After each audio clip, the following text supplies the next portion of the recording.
assalaamu aleykum wa rahmatullahi wa barakatuhu. Mbokki jullit yi, seen mbokk Ibrahima Ndoye maa ngi leen di nuyu, maa ngi leen di siyaara,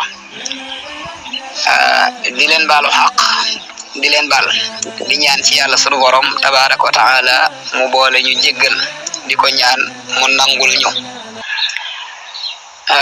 di def sunu borom tabaraka wa taala muy seede ci mbégte mi nga xam ni am nañu ko ci ni nga xamante ni noonu la daara ji di doxe, muy daara Tamratul Iftar di daara joo xam ni solo si foo ko takk weesu na ko, di daara joo xam ni tëjalul kenn ay buntam ku di ab jullit.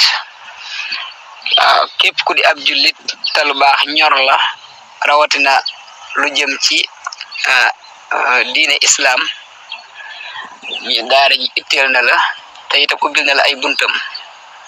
di rafetlu bu baax a baax ni muy doxee, di ñaan ci yàlla sunu borom tabaraka wa taala mu kàttanal ñu ba ñu àgg ci koor ak jàmm, ba bu ñu ci àggee niñ ko baaxoo woon ci koor yi weesu ñu defee ko nu kawe noona.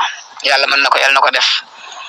yàlla na yàlla ubbi xel yi te leeral dënn yi te fecci làmmiñ yi ba lépp loo xam ni mu ngi fi jàll rek doon njariñ.